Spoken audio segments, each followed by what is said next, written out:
shift, and I am here at the feed store. I was going to get up and mow today, but my stomach is bothering me still a little bit, but I think I've turned the corner on it and I'm feeling better. So I'm going to, this afternoon when it cools off, I'm going to get out and start my mowing late this afternoon. I'm going to try to do the stuff up by the house first. But I got to go in and get a little bit of feed and then head home, and I'm going to work on some projects in the house. I guess he felt like blocking the whole dock today with his little old car. Well, it's come a little pop-up shower here at the house. You can see it's clear right over there, so we're just under this very edge of this little convective thunder shower. You can see blue sky right over there. So it's one of those that if you're under it, it's raining, and if you're across the street, probably not so much. Just enough to wet the ground a little bit. Smells make the ground smell good. That's what's that called, petrichor, that smell of rainy earth. I love that smell. Little shower.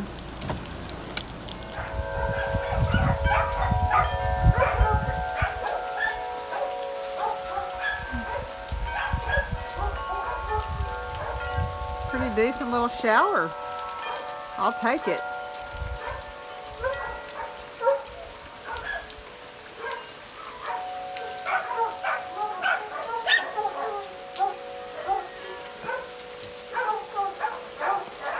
Hi, kitties.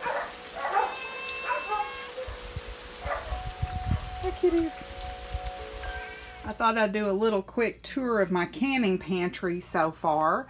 This pantry was actually built by my dad, where the shelves are spaced just right to hold quart jars, except this one for some reason is a little bit short right here, so I can just put pints here. But my dad built this, custom built for my grandmother when he built this house, and it's one of the things that I really like about this house. But anyway, so I thought I'd show you a little bit of what I've been working on. I've got some other things stored in here, but up here, these are chili beans, and then this is some lemon balm, or excuse me, mint extract, which is just some mint leaves in vodka. This is all dried stuff, so dried herbs, dried peppers, dried tomatoes. I've got some rosemary salt. I've got some of the different herbs that I've dried to make ointments and tinctures out of in here. I've got some more dried stuff over here, and then honey. My honey is back there. And then more chili beans down here. I've got some vegetables. This is a dried thing I need to throw out. I lost the lid. This is some dog food for a friend of mine. This is all salsas. Different types of salsas. I've got my pepper sauce is back here. So Sadie's wanting in. I've got some broth on this shelf with all my pickles. This is all last year's jellies and jams that I have left over that I need to use up. And then this is some new stuff that I started with this year. Got the dilly beans, some elderberry syrup. These are all my pie fillings. So we've got cherry, peach, and blueberry so far. Then down here we've got the pickled peppers and the different relishes that I've made, and pickled okra, and then chow chow, and then some more jellies and jams, vegetable soup, and peaches. And this is the taco sauce that I just finished yesterday. A little bit of room to put some more stuff, and then blackberry jam. And I've got a couple more shelves down here that I can clear off or straighten up. I've just got empty jars. And then, actually, I need to straighten up this bottom shelf. It's got like some kitchen utensils and stuff on it that I need to straighten up. And I got some beekeeping stuff on here.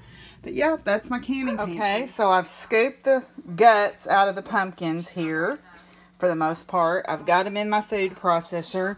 I'm watching Jessica's latest episode. And I am pureeing the pumpkin, and I will put it in freezer bags and put it in the freezer. There's the puree. I'll scoop it out and put it in some freezer bags and put it in my deep freeze. So I'm trying to crochet, and Simon is in my project bag. Cammy is laying on my pattern, and Baxter is sitting on my yarn. For once, Fizzy is just watch. Uh-oh. I said her name, and here she comes. And Willie took my seat cushion. This is why. This is why I don't get a lot done. Y'all don't care, do you? No. Hey guys, I thought I would share this with you. A friend of mine is selling bracelets to help support a cause that's near and dear to her heart. She is in recovery and goes to a lot of equestrian events. She's actually a cross-country eventer, or a 3-day eventer, where they do cross-country, stadium jumping, and dressage one day after the other. It's like the model that they do in the Olympics, and she is trying to become an advocate for other people in recovery in the equestrian world. So she is selling these little bracelets. She drew a little picture on my envelope here. She's selling these bracelets as a fundraiser, so I ordered some from her.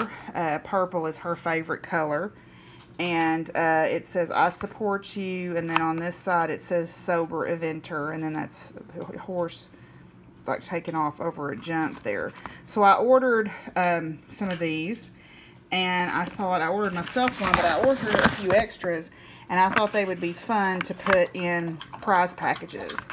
So I know not everybody might want to wear one of these, but I think most people would be okay with finding someone to give to.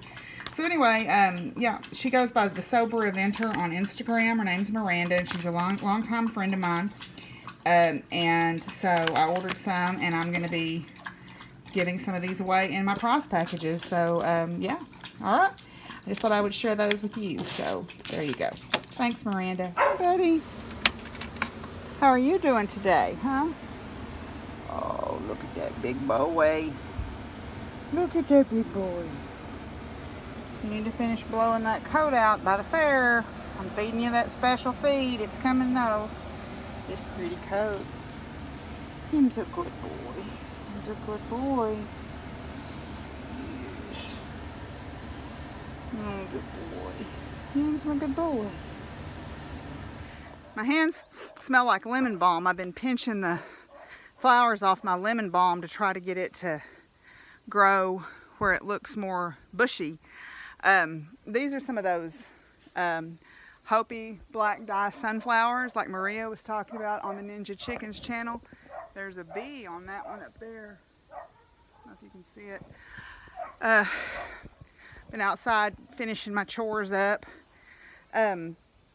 And I was talking with my friend Kathy, stopped by. She's the one that takes care of my dogs and cats, and well, really all the animals except the horses and cattle when I travel out of town.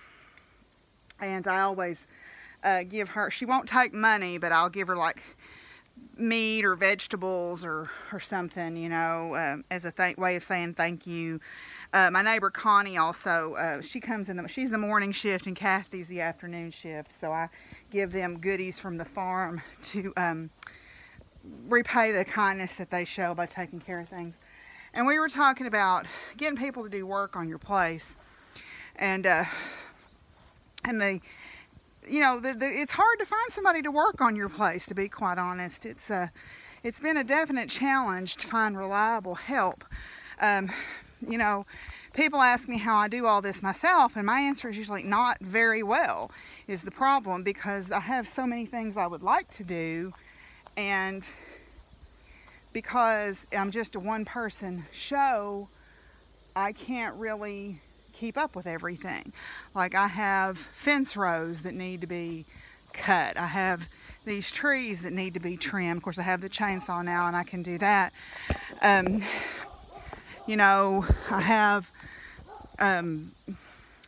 the generator is still not working. You know, I've called that guy 3 or 4 times to come fix it. I've got a friend that's looking into trying to fix it for me, and I hope that he can figure it out, because frankly, I'm pretty put out with calling the Generac certified technician who keeps blowing me off.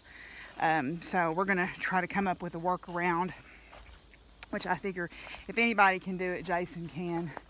I have a little mulberry tree here. It's got some kind of stuff on it though. I need to see what that's about. This is a little volunteer mulberry tree that's growing up underneath my oak trees, and then beautyberry, and then this is my red bud that you guys saw earlier this year. These trees are needing some water, it looks like. I gotta cut that. There's a beautyberry growing up under that dogwood. Anyway, it's just really hard to find somebody to do work, even if you're paying them. You know, forget trying to get volunteer help. I've actually had better luck with that, but even there, it's tough. You know, so like I need my trailer, you know, I paid to have my trailer painted. Well, I don't know if you can see, but the top of it, the very top of it, is not painted. And their answer was, well, nobody sees that part. And it was some friends that were doing for me, and I paid for the supplies. And they said, oh, we'll paint it. Well, okay, so I really don't have any recourse to say, well, I need you to paint the top of it. So, you know, it's a hard thing because I've tried to do my due diligence about calling references, like the guy that did my bathroom. I asked for references from the people that he had called, the people that he had done work for. Oh, it's wonderful. He was great. He did all this great work. And he just totally fouled me up, you know. And so this was now 5 years ago. My bathroom's not finished. There's a hole in the wall. That's where Bernice lives, the barn cat. You know, and I want to laugh about it because the only two choices I have are I can laugh or I can cry. You know, the other thing, you know, is I tried to hire somebody to clean my fence rows out. Well, you see how well that worked out. Because they kept saying, oh, I'll be there this time. I'll be there this time. And then when it boiled down to it, well, you weren't there. And I said, well, I didn't think I needed to be there to watch you do the work that I was paying you to do. You know, it gets a little frustrating sometimes because you want your place to look nice. But right now, I'm just doing the bare minimum I got to do to survive. You know, I'm keeping my animals in good shape. You know, trying to do what I got to do. I got the house pretty well clean today. But, you know, I did have a neighbor that pushed up the old house for me. So that was good. But it's very frustrating to me to constantly be beating my head against the wall about trying to get help. And it's not just me. It seems like Miss Betsy's had problems with this too. She paid a lot of money to have the porch repaired on her house. A lot of money. And the last thing they were supposed to do is paint the columns. And she said, you need to put kills on that. Those knots are going to show through. Oh, it'll be fine. Well, they painted it, and sure enough, 2 days later, it looks like her porch has chicken pox. And this was in October. She called the people and called the people and called the people and called the people. It would have taken them less than an hour to come and do this right. She bought the materials. You know, paid extra for the materials to get them to paint this porch. They never came. They don't care. They just don't care.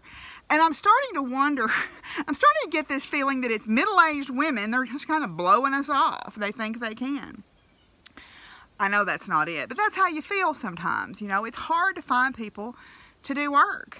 And so, you know, part of it is I can't do everything that needs to be done. You know, I literally don't have enough hours in the day to clean the fence rows and mow the lawn and fix the roof. And, you know, sometimes I don't have access to what I need, like in the case of the generator. You know, of course, they try to get to you by saying, oh, it's a Generac proprietary software, blah-de-blah. So, you know, it gets frustrating when you're constantly just feeling like I'm paying you money.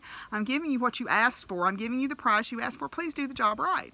Miss Betsy ended up paying someone else, like a month ago, to come and paint her porch. Paint the post on the porch. I'm just like, why don't people work? Why don't people work? And this was a contractor. This was not a fly-by-night person, you know. And I don't know. I just get really frustrated with that. You know, and I know that's why I try not to ask my friends for help, because I know that they have their own work to do. You know, they've got their own places that they need to work. And I've honestly had more luck with friends helping me than I have trying to hire people. So, anyway, this winter, that was my little mini rant. I was looking at my fence rows.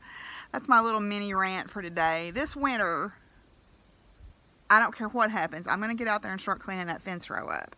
Of course, you don't want to do it right now because the ticks and the chiggers would just carry you away. It would just be miserable. But you know, I'm gonna get out there and start cleaning that fence row up because I'm just tired of my place looking so disheveled. Of course, right now the lawn needs to be mowed. I'm sure they'll come and mow it soon, and I need to do my weed eating. I'm behind on that, but you know, it's just very frustrating to me to live next door to, I call it the gentrification of Pea Ridge, because there are these 3 really nice properties that people have built just up the road from me, and boy, they're out there with their fancy lawn mowers and they've got everything just so.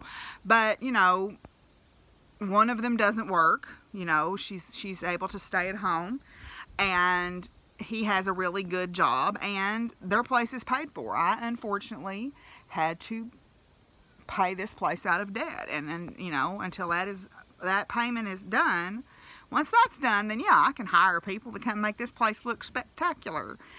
But you know, I don't know, I just get frustrated sometimes. I know it doesn't really matter, and that people who love me don't care, and my animals are happy. I'm watching the cats, they're playing right here. See, well, some of them are eating and some of them are playing, you know. But anyway, I don't know. I just wish people would do what they say they're going to do. And I know that that's a problem across the board. I know that that happens not just in farming communities or whatever. I know that that's a problem across the board. People just don't hold their word. Used to be people's word. And I always wonder if that's really true. Did people's word really mean something at one point, or has it always kind of been this way? You know, where there's some people that will do what they say they're going to do and some people don't. And you know, anyway, it's just a thought. Yeah, that's my mini post-feeding and I'm hot rant, and we're going to get back to working on that longhorn steer because I'm going to finish that thing tonight if I can at all. Well, I'm working on the horns on my longhorn here. I think I'm about halfway done with the first one, but I am tired. I'm going to go take my shower and go to bed. We're actually going to go to the barn tomorrow for a little while, and then I'm going to try to come home and do some work outside. I do have another project I want to work on at some point. I'll show you quickly. I harvested all these beautiful hot peppers today. I gave my friend Kathy some, but I'm going to actually chop these up and dry these and then grind them up for pepper flakes. So I'll dry them in the oven and I'll start them tonight. I'll prep them. I'll just cut the ends off of them and prep them and put them in the oven overnight at 170 for 8 to 10 hours. And then when they're dry, I'll be able to chop them up in the food processor and make hot pepper flakes. My Satchel. There's my Satchel. Okay, well, Satchel and I are going to tell y'all good night for today, and we will check in with y'all tomorrow. Good night, everybody. Oh, and Cammie wants to say good night too. Okay, good night, everybody.